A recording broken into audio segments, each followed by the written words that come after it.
राधे भक्तों, आप सबको देव उठनी एकादशी की बहुत बहुत शुभकामनाएं।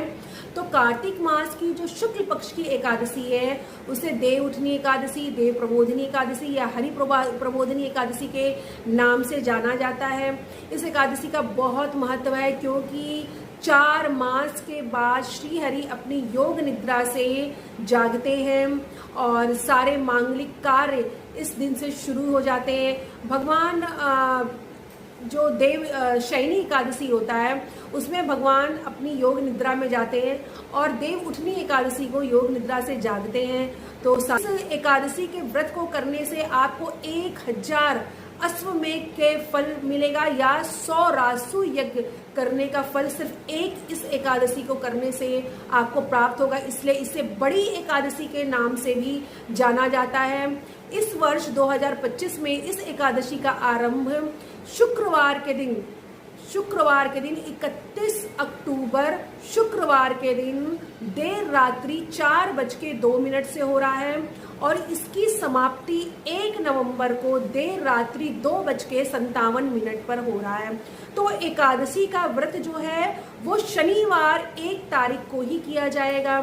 जो महाद्वादशी का व्रत करते हैं वो 2 तारीख को 2 अक्टूबर के दिन, ये 2 नवंबर के दिन ये व्रत करेंगे। लेकिन जो एकादशी का व्रत है, जो देव उठनी एकादशी का व्रत है, वो 1 नवंबर के दिन ही किया जाएगा।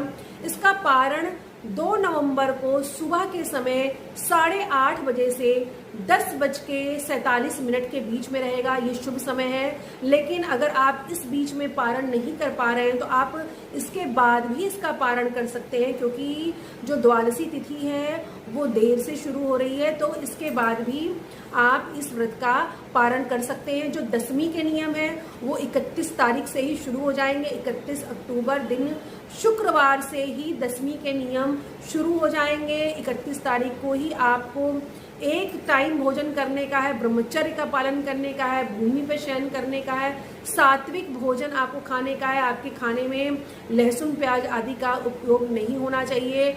और फिर दूसरे दिन यानी एकादशी के दिन 1 नवंबर को आप ब्रह्म मुहूर्त में उठकर श्री हरि के ब्रह्म मुहूर्त में उठ के स्नान करिए और श्री हरि के सामने जाके आपके मंदिर में जो भी भगवान का विग्रह या फिर चित्रपट है उसके सामने आपको संकल्प लेना है। संकल्प जो एकादशी का संकल्प होता है वो चावल से नहीं लिया जाता है। आप जल, पुष्प, उसमें एक सिक्का डाल के या सुपारी रखकर भी आप संकल्प ले सकते हैं कि हे प्रभु, मैं ये एकादशी का व्रत कर रहा हूँ और पूरे दिन आपको भगवान का जाप करना है, उनका कीर्तन करना है। राधे राधे।